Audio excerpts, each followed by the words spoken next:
Comienzo como ha hecho José Emilio, agradeciendo a los organizadores de este seminario, a Mariano, a Óscar, a Sergio, las personas con las que he hablado, que tuvieran la amabilidad de invitarme y pensar en mí como alguien que puede decir algo aquí, en una réplica a la conferencia del profesor José Emilio Esteban Inguita. En esta breve intervención simplemente voy a complementar, voy a realizar una adición o una añadidura con respecto al aspecto religioso, al aspecto reformador de aquellos temas que ha tratado José Emilio en la conferencia con respecto a la música, Wagner, y con respecto a la filosofía, Schopenhauer. Es decir, yo voy a tratar sobre todo de la cuestión de Lutero y de la Reforma vistas desde la perspectiva nietzscheana. Realizaré unas consideraciones generales sobre Lutero y la Reforma. En segundo lugar, trataré del tema Lutero y del tema de la Reforma, la cuestión de Lutero y la Reforma a lo largo de la obra de Nietzsche, de manera muy sucinta, puesto que daría para una conferencia mucho más larga. Y en tercer y en último lugar, analizaré un parágrafo del 358, justo el posterior al 357, que aparecía en la conferencia, la sublevación campesina del espíritu, que permite, como digo, complementar en el aspecto religioso aquello que se ha dicho anteriormente con respecto a la música y con respecto a la filosofía.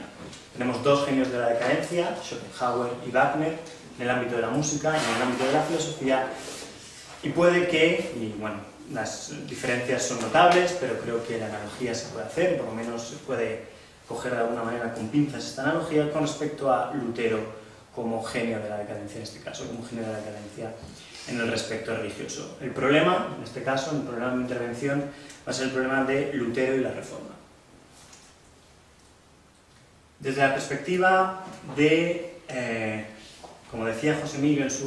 su intervención, desde una perspectiva de la debilidad o de la fortaleza que Lutero y la Reforma significan como acontecimientos históricos, como quantum de salud o de enfermedad que representan Lutero y la Reforma desde la perspectiva de Nietzsche. Técnicamente, en los escritos de juventud, y hablaré sobre todo, o mi intervención se caracterizará por un vaivén entre la cuestión Lutero y la Reforma, entre los escritos de juventud, principalmente el nacimiento de la tragedia, algunas intempestivas, y el Nietzsche de madurez, pero sobre todo el Nietzsche a partir del Zaratustra, el Nietzsche del quinto libro de la Gaia Ciencia, y haré algunas reflexiones, comentaré pasajes del Anticristo y algún pasaje también del Ochomo. Es decir,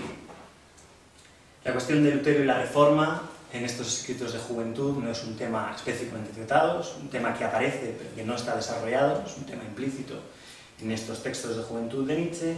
Y en los textos de madurez, sobre todo a partir del Zaratustra, la cuestión de Lutero y la Reforma es un acontecimiento subsidiario del cambio de valoración con respecto al Renacimiento. La Reforma es Lutero y la Reforma son cuestiones fundamentales a partir del Zaratustra, pero como reverso del tema principal, que es la cuestión del Renacimiento y la transvaloración de los valores que con el Renacimiento, o que Nietzsche atisba en este Renacimiento que se puede imaginar con la figura que aparece en el Anticristo de un César Borgia Papa. Nos encontramos en el texto que voy a comentar al final, el parágrafo 358 de este quinto libro de la Gaia Ciencia, con un periodo de Nietzsche, 1886, en el que el papel del cristianismo ya está consolidado como un elemento central de la crítica de la historia de Occidente por parte de Nietzsche. Se ha consolidado este papel del cristianismo en su construcción filosófica histórica, y podríamos encontrar una suerte de homología estructural entre estos planteamientos filosófico-históricos en los textos de juventud, sobre todo en el nacimiento de la tragedia, y en estos textos a partir de el Zaratustra. Una homología estructural según la cual en estos textos de juventud, como digo, sobre todo en el nacimiento de la tragedia, el papel que ocupaba Sócrates, y lo ocupa en estos textos posteriores Pablo de Tarso y sobre todo Lutero, el papel que ocupaba en los textos de juventud la cultura trágica griega, lo ocupa Roma, el Imperio Romano y la supervivencia del Imperio Romano en la época moderna. El papel que ocupaba en los textos de juventud la cultura socrático-alejandrina le vendría a ocupar en estos textos de madurez el cristianismo, y especialmente el ideal estético, tratado en el capítulo 3 de la genealogía de la moral. Y en último lugar, la cuestión de la potencia apolíneo-dionisíaca sería de alguna manera tratada en los textos de Madurez a través de la perspectiva de la transvaloración. Es decir, tenemos una construcción histórica a través de una crítica de la cultura socrática alejandrina que se traduciría en la época moderna con una crítica del cristianismo y sobre todo del ideal estético, y este contramodelo a partir del cual criticar tanto la cultura socrática alejandrina en época de juventud como el cristianismo sería en época de juventud esta Grecia trágica, este ideal apolíneo dionisíaco, en época de juventud y en época moderna, Roma, el imperio romano, este imperio romano aristocrático, este imperio romano que de alguna manera sería capaz de, a partir del Renacimiento, conseguir la transvalación de los valores. Es decir, nos encontramos con una lucha, tal y como aparece en el primer tratado de la genealogía de la moral, entre Roma y Judea, o como dice el propio Nietzsche, Roma contra Judea, Judea contra Roma. La construcción filosófico-histórica en ambos periodos sería más o menos similar. Tenemos la crítica de la cultura socrática alejandrina, la crítica del cristianismo a través del ideal estético principalmente, y una especie de contramodelo, y en último lugar nos encontraríamos con una exigencia por parte de Nietzsche de una decisión en el momento presente, es decir, de una alternativa que daría lugar a, por un lado, o la barbarie, o por otro lado, un renacimiento a través de la superación, que será muy distinto en los textos de juventud, como digo, sobre todo en el nacimiento de la tragedia, y en el Nietzsche a partir de Zaratustra. Nos encontramos, como digo, un modelo filosófico-histórico más o menos similar. Lo único que habría que hacer es cambiar el contenido de cada uno de los dos elementos, de esta construcción filosófico-histórica, y la decisión, el elemento de la decisión, el elemento de la alternativa aparece en ambos periodos. Desde luego que la decisión, la alternativa es muy distinta en cada uno de los dos periodos de Nietzsche, pero más o menos el esquema o la forma del esquema es similar. Con respecto a la cuestión, y entro directamente en la cuestión de Lutero y la Reforma, tanto en los textos de juventud como en los textos de madurez, cuando Nietzsche se refiere a la Reforma, Nietzsche habla casi exclusivamente de Lutero. Para él la Reforma se reduce a Lutero y otros reformadores famosos como Calvino, como Zwinglio, como Munzer, o incluso derivas de la Reforma, y especialmente el calvinismo, como los hugonotes franceses, o aquellos grupos y sectas que en el periodo de la Guerra Civil Inglesa en el siglo XVII, o aquellos puritanos y diversas sectas protestantes que llegaron a Estados Unidos en el XVII y en el XVIII, que se podían considerar como productos de la Reforma, no son tratados por Nietzsche. Para Nietzsche, la Reforma equivale prácticamente a Lutero. No hay apenas menciones de otros acontecimientos históricos, de otros autores o de otros movimientos reformatorios cuando Nietzsche habla de la Reforma. Hay una especie de equivalencia entre Reforma y Lutero. De hecho, se ve muy claramente que en toda la obra de Nietzsche la consideración de la Reforma como equivalente a Lutero es deudora, desde luego, de una consideración típicamente germana, quizás sería excesivo, por lo menos sería típica del mundo cultural heredero del Sacro Imperio Romano Germánico, o por lo menos heredero de este mundo italiano y alemán. Sí, sería una reforma, una concepción de la Reforma por parte de Nietzsche muy alemana. Lutero, desde luego, no está elegido por parte de Nietzsche en todas las épocas de su vida de manera aleatoria, puesto que Lutero tiene una importancia fundamental a la hora de la Constitución Nacional y de la Constitución Cultural alemana. En el imaginario colectivo, Lutero tiene una importancia básica tanto en el ámbito político como en el ámbito cultural, no solo en el XIX, sino hoy en día y en épocas anteriores. Entonces se entiende claramente por qué Nietzsche equipara a Lutero y la Reforma, pero bueno, ya hemos visto que podría haber utilizado otros actores, otros acontecimientos a la hora de valorar la Reforma. Es verdad que las referencias a Lutero, como he dicho, y a la Reforma no son tratadas por parte de Nietzsche de manera directa o de manera sistemática. Como he dicho anteriormente, en los textos de juventud se da prácticamente, por supuesto, una concepción de Lutero y de la Reforma, y en la época de madurez, sobre todo a partir de Zaratustra, una concepción muy crítica del cristianismo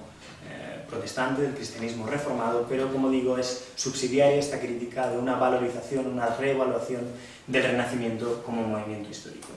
Entonces no aparece una tratado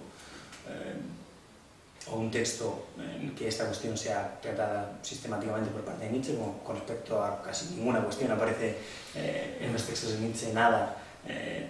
tratado sistemáticamente, pero en este caso, con respecto a Lutero y la Reforma, las referencias están hechas la mayoría de las veces de pasada, son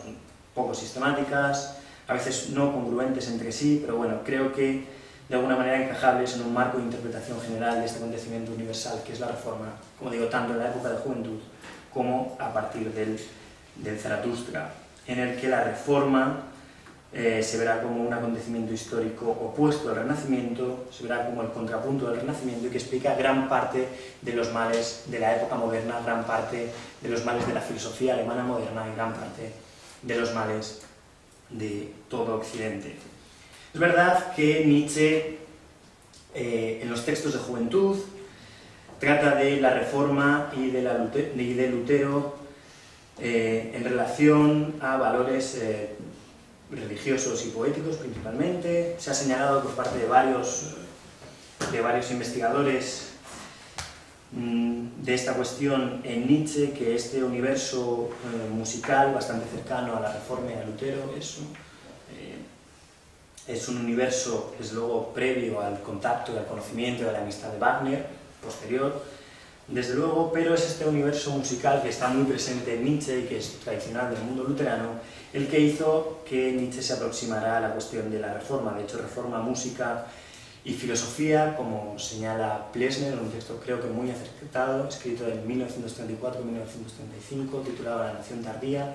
En uno de sus capítulos dice lo siguiente con respecto a toda la historia de la filosofía alemana de la época moderna, que ha estado muy vinculada a los valores de la Reforma, muy vinculada a la música y a una concepción de la filosofía. Dice lo siguiente que creo que se puede aplicar muy bien a Nietzsche, que explica claramente estas intervenciones, aunque sean circunstanciales y no desarrolladas sistemáticamente en los textos de juventud y sobre todo en el nacimiento de la tragedia por parte de Nietzsche. Dice así Plessner: la música y la filosofía son ámbitos de expresión de la vida alemana en época moderna. De modo significativo, ambas comparten el rasgo común, filosofía y música, de estar en conflicto con la comunicación lingüística. Lo propio de la música no se deja decir en palabras. Solo cuando el discurso cesa, comienza la música.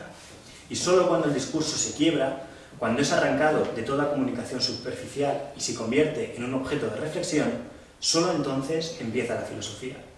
Partiendo de una soledad real, que solo es posible allí donde las tradiciones no son lo bastante firmes o incuestionables como para fijar desde un principio al individuo como un ser social, el hombre no puede comunicarse con las simples palabras de un discurso. Y puesto que esta soledad y profundidad pertenecen a la idea de cultura protestante de Alemania, es decir, a su papel sustitutorio o compensatorio en la conciencia religiosa, la música y la filosofía son formas superlativas de expresión del espíritu alemán que anhela en ambas una oscura verdad. Fin de la cita de este texto de Plessner, que de alguna manera ilumina este contexto general en el cual la valoración de Nietzsche, de Lutero y de la Reforma se comprende de una manera más clara. Para Nietzsche, Lutero, sobre todo en el nacimiento de la tragedia y en las intempestivas, es uno de los grandes representantes del espíritu alemán, una manifestación más de este fondo dionisíaco del alma o del espíritu alemán. Junto a Schopenhauer y a Wagner, tratados en la conferencia anterior, apunta a un renacimiento del mito y a un renacimiento de este espíritu alemán. De modo que la Reforma, vista desde estos textos de juventud de Nietzsche, no expresaría sino ese intento de despojarse del dominio del mundo de la latinidad o de este mundo del sur de Europa. Apenas hay referencias, como he dicho, a la cuestión de Lutero y la Reforma en estos textos de juventud. En el nacimiento de la tragedia apenas aparece mencionado en el capítulo 23. En las propias intempestivas, en algunos póstumos de juventud, aparece mencionado, pero de pasada, pero de manera general, la corriente se puede ver o se pueden encasillar estas manifestaciones con respecto a Lutero y la Reforma en esta misma corriente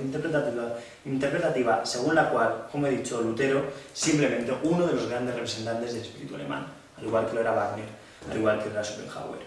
De hecho, en una carta a Rode, en 1875, con ocasión de la conversión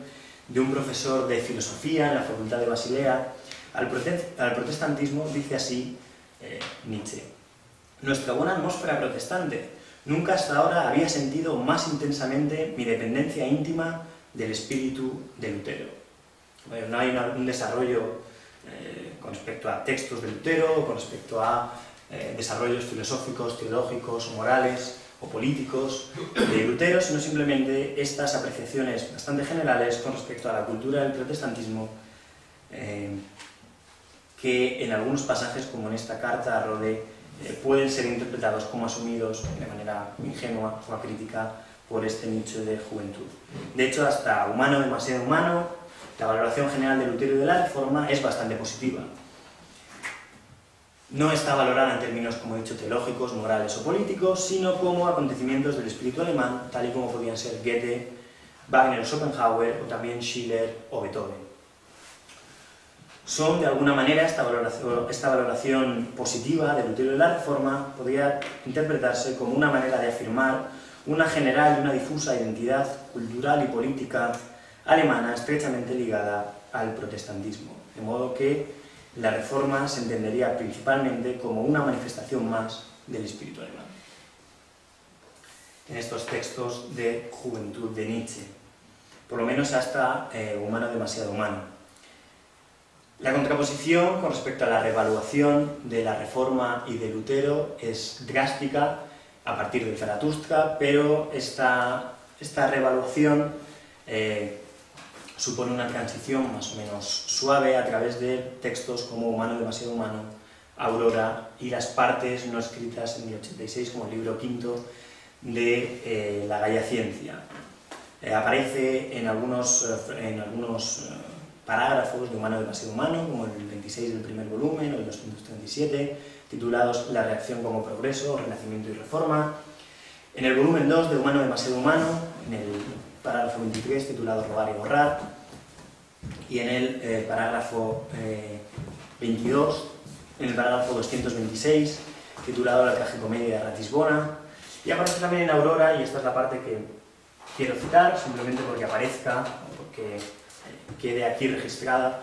una pequeña reflexión con respecto a la cuestión de las obras y la fe por parte de Nietzsche en Aurora.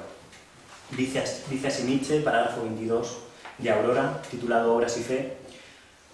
«Los doctores protestantes siguen propagando ese error básico que consiste en afirmar que lo único importante es la fe y que las obras no son sino una consecuencia natural de ella. Esta doctrina no es cierta, pero suena con un tono tan seductor que deslumbró otras inteligencias diferentes de la de Lutero. Me refiero concretamente a Sócrates y a Platón». He visto que el papel que jugaba Sócrates en los textos de juventud será jugado por parte de Pablo de Tarso y Lutero. Cito esto para simplemente que se vea claramente esta transición, aunque no voy a tratar la cuestión de Reforma y Lutero en estos textos. Sí. Pese a que nuestra experiencia diaria nos demuestre lo contrario. Ni el saber ni la fe más esperanzada pueden conferir fuerza o habilidad para la acción. No pueden sustituir a la práctica de ese mecanismo sutil y complejo que hay que poner en marcha para que algo pueda traducirse de una representación a una acción. Ante todo y sobre todo, las obras. Esto significa práctica, práctica y más práctica. La fe pertinente se nos dará por añadidura. De eso podéis estar seguros. Simplemente un pasaje de los 5 que citaban, que se podían citar más con respecto a la cuestión de Lutero y la Reforma, en la visión de Nietzsche, que desde luego será totalmente revaluada a partir de Zaratustra, y que acompaña esta modificación o esta reevaluación que también ha ilustrado José Emilio con respecto a Wagner y a Schopenhauer. Hay una reevaluación de Wagner y Schopenhauer que desde luego también acompaña esta modificación o esta reevaluación de Lutero y de la Reforma. Con respecto a Lutero, Wagner y Schopenhauer, como bien se ha visto en la conferencia de José Emilio, lo que señala Nietzsche es el carácter reactivo de todos ellos, cómo apuntan a un ideal estético, concretamente Lutero, cómo apuntan a la decadencia, cómo apuntan a la enfermedad, cómo apuntan a un nihilismo. Sin embargo, como he dicho, la cuestión básica de esta reevaluación de la Reforma no es una reevaluación directa, no es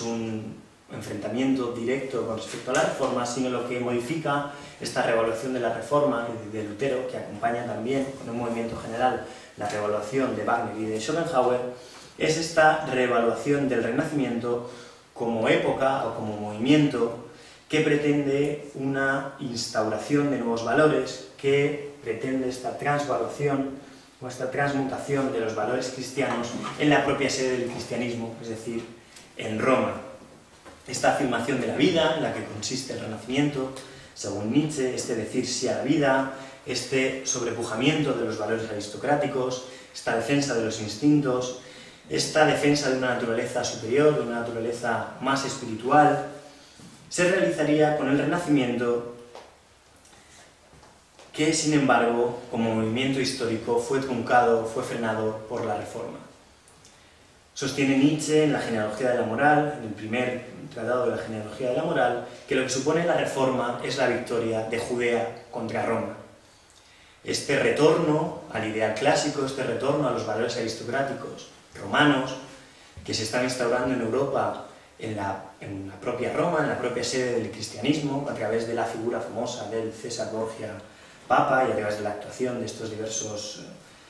papas, que poco tienen que ver con los papas en su actuación política, en su actuación religiosa, con los papas posteriores a la Contrarreforma. Como digo, esta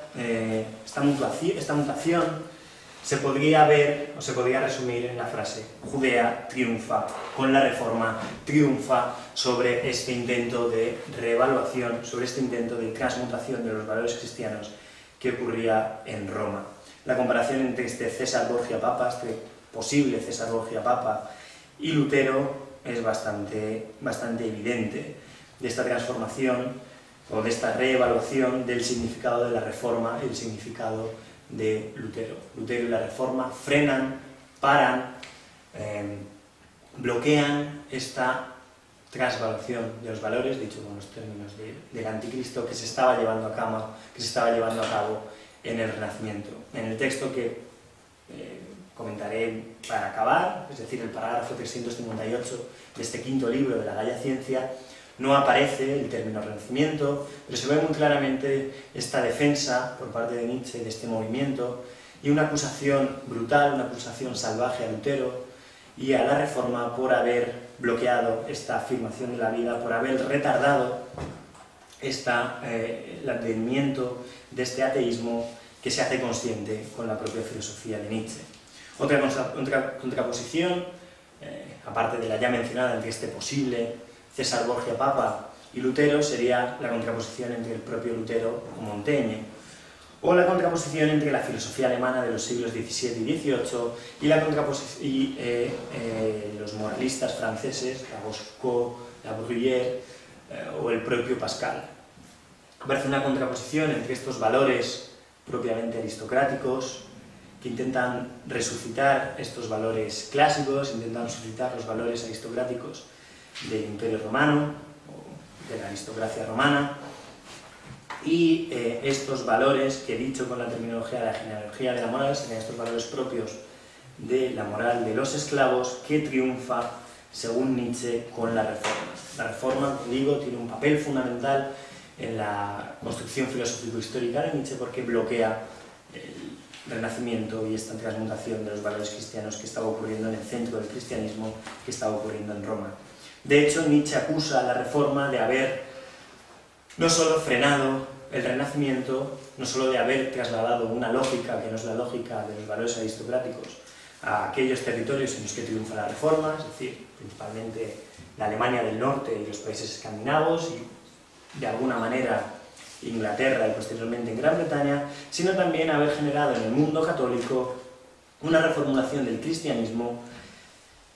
que dará lugar a la Contrarreforma y que evita ese proceso de descomposición y de disolución que tenía lugar o que estaba ocurriendo con el surgimiento y triunfo del Renacimiento, bloqueado, como digo, por la Reforma. De hecho, señala el propio Nietzsche que en el sur, en este ámbito católico, se encontraba una espiritualidad más madura, una espiritualidad superior,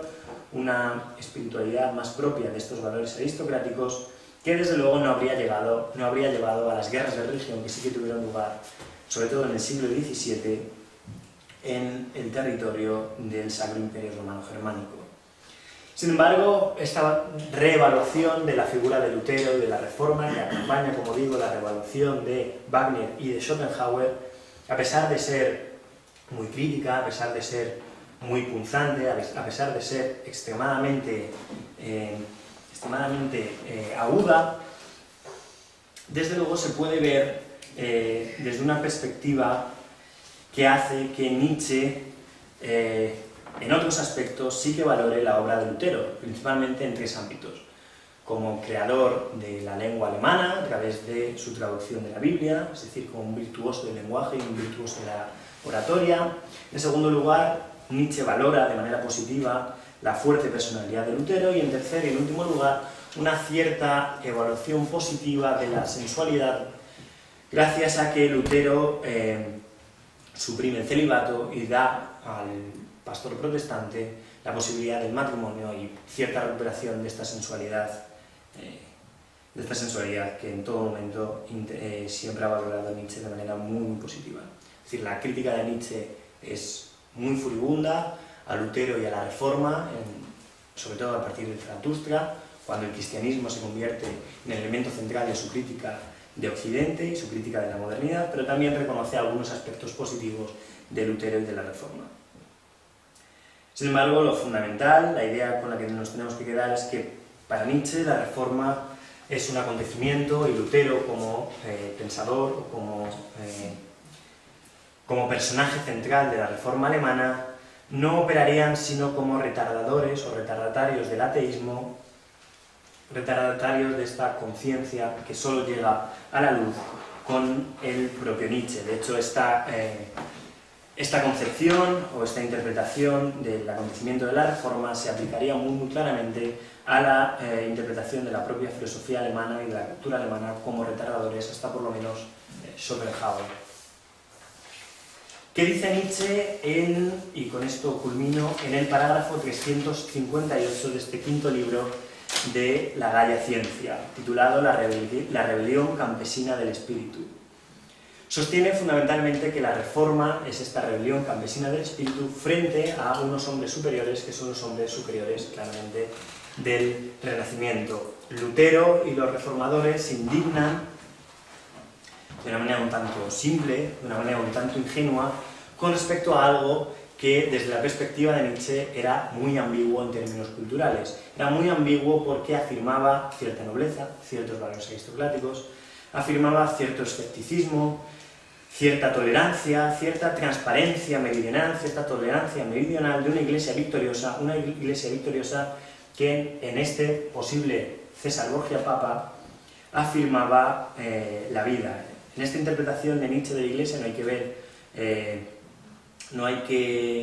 hay que subrayar el elemento del cristianismo dentro de la Iglesia romana, sino que lo que le interesa a Nietzsche en esta Iglesia romana del Renacimiento, que está en trance de disolución y que puede ser triunfante con respecto a estos valores aristocráticos, le interesa, como digo, la cuestión romana, la cuestión de pervivencia del Imperio Romano en esta iglesia de la época del Renacimiento. Lo que le interesa a Nietzsche de la iglesia de la época del Renacimiento es la pervivencia del Imperio Romano, sobre todo en el ámbito jurídico, y esto emparentaría de alguna manera la visión de la iglesia de Nietzsche y Carl Schmitt. Como digo, lo que le interesa a Nietzsche es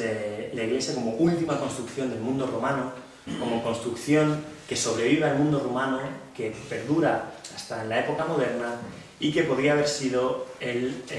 espacio o el ámbito en el que la transvaloración de los valores podría haber tenido lugar antes de la época nietzscheana. Otras críticas que aparecen en este parágrafo por parte de Nietzsche al acontecimiento de la Reforma y sobre todo a Lutero es que Lutero entregó los libros a los filólogos, dando de alguna manera lugar, abriendo la puerta a la crítica histórica que en última instancia disolvería este carácter sagrado de estos libros sagrados, es decir, de la Biblia. Lo que señala en última instancia de Lutero y de todos los reformadores es este elemento plebeyo, este elemento de moral de esclavo, dicho con la terminología del primer tratado de la genealogía de la moral, de este intento de una transformación bondadosa, de una transformación religiosa, de la supuesta corrupción de la Iglesia romana en la época del Renacimiento, que dio lugar, o que de alguna manera perpetuó esta decadencia del cristianismo, tanto en su versión protestante como en su versión católica a través de la Contrarreforma. De hecho, lo que sostiene Nietzsche no es que solamente en la Reforma triunfara Judea frente a Roma, sino que también en la Revolución Francesa y gran parte de las revoluciones modernas, igual que en toda la época moderna, es Judea la que triunfa sobre Roma.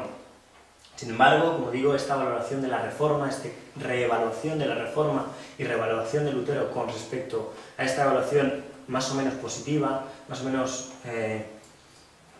tolerada, más o menos